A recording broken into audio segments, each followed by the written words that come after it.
मकर संक्रांतीला आवर्जून अनेक जण काळ्या रंगाचे कपडे परिधान करतात. मात्र यंदा मकर संक्रांतीला काही विशिष्ट रंगाची साडी आणि बांगड्या चुकूनही घालू नयेत असं सांगण्यात येतंय.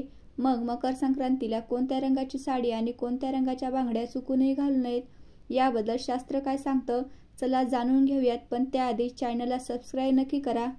यंदा मकर संक्रांत 15 जानेवारी 2024 रोजी साजरी करण्यात येणार आहे.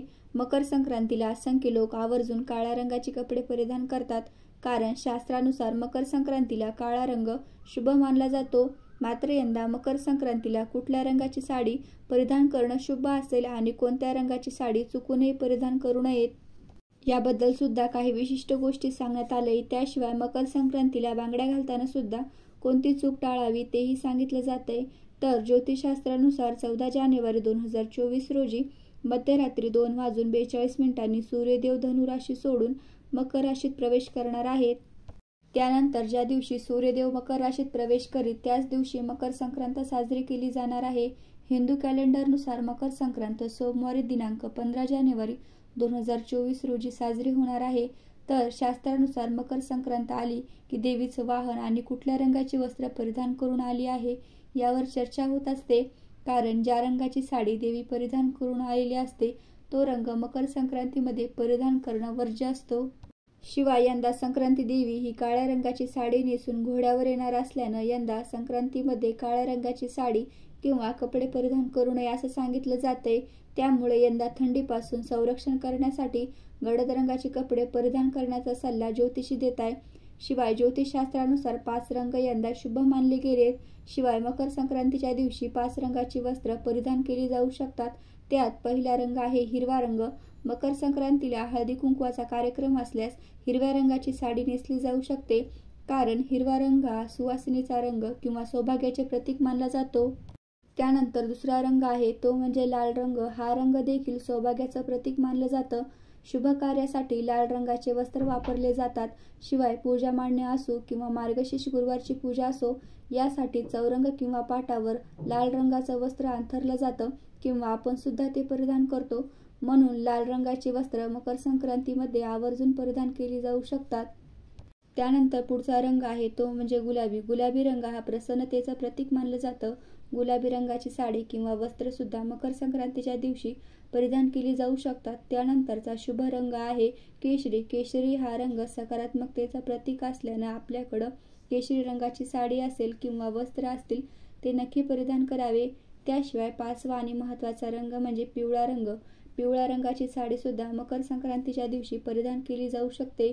पिवळा रंग हा नकारात्मक गोष्टीपासून आपलं संरक्षण करतो असं म्हणतात. तर ज्योतिषशास्त्रानुसार यंदा मकर संक्रांतीच्या दिवशी या 5 रंगाचे कपडे किंवा साडी नेसली जाऊ शकते असं ज्योतिषी सांगताय, कारण हे 5 रंग शुभ मानले गेले. मकर संक्रांतीच्या दिवशी अनेक महिला वर्ग काळ्या रंगाची साडी नेसतात. शिवाय नवविवाहित वधूच्या पहिल्या संक्रांतीला तिला काळ्या रंगाची साडी आणि हलव्याचे दागिने भेट दिले जातात. तिचा साज शृंगार केला जातो. त्याचबरोबर बाळाच्या पहिल्या संक्रांतीनिमित्त त्यालाही काळ्या रंगाचे कपडे आणि हलव्याचे दागिने परिधान करून दिले जातात. शिवाय हिंदू धर्मातील प्रत्येक सणाला ऋतुमानानुसार महत्त्व आहे आणि त्यामागं काही धार्मिक आणि नैसर्गिक कारणं देखील आहेत. हा दिवस आणि रात्र हिवाळ्यातील सर्वात थंड आणि खूप मोठी असते.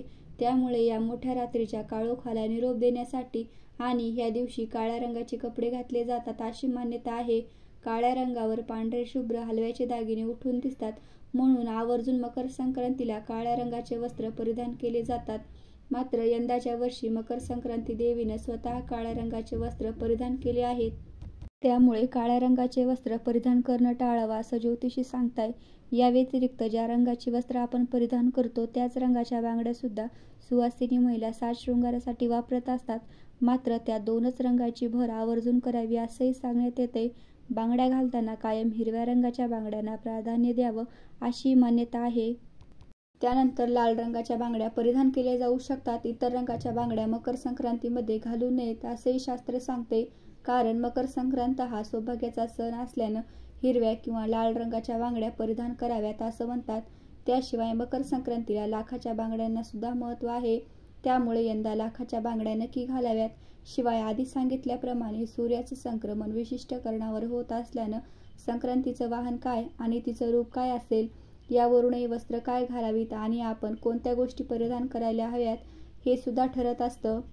मकर संक्रांतीचं वाहन घोडा असून उपवाहन सिंह आहे. काळं वस्त्र यंदा मकर संक्रांतीने परिधान केलेलं आहे. हातामध्ये भाला घेतलेला असून हळदीचा टिळा लावलेला आहे. वयाने ती वृद्ध आहे आणि बसलेल्या स्थितीमध्ये आहे. वासाकरता दुर्वा घेतलेला असून चित्रान्न भक्षण करत आहे. ब्रह्मजाती असून भूषणार्थ सोनं धारण केलं आहे.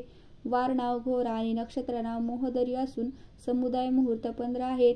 उत्तरेकडून ती दक्षिणेला जात आहे आणि नैऋत्य दिशेला पाहत आहे. आता संक्रांत ज्या दिशेकडून येते त्या दिशेकडे लोकांना सुख प्राप्त होतं असं म्हणतात आणि ज्या दिशेकडे ती जाते व पाहते त्या दिशेकडे लोकांना दुःख आणि पीडा अशी फळं प्राप्त होतात असं सांगितलं जातं. शिवाय यंदाच्या संक्रांतीचं फळ म्हणजेच ज्या वस्तू संक्रांतीनं परिधान केल्या आहेत त्या वस्तू महाग होतील. शिवाय ही संक्रांत विद्वान आणि सुशिक्षित लोकांसाठी शुभ ठरणार असल्याचंही सांगण्यात येतंय. या काळामध्ये अन्नधान्यात वाढ होईल आणि महागाई सुद्धा नियंत्रणात येईल असंही सांगितलं जातंय आणि या दरम्यान वस्तूंच्या किमती सामान्य राहतील असंही म्हणतात. अशाच माहितीपूर्ण व्हिडिओज पाहण्यासाठी चॅनलला लाईक, शेअर आणि सबस्क्राईब नक्की करा.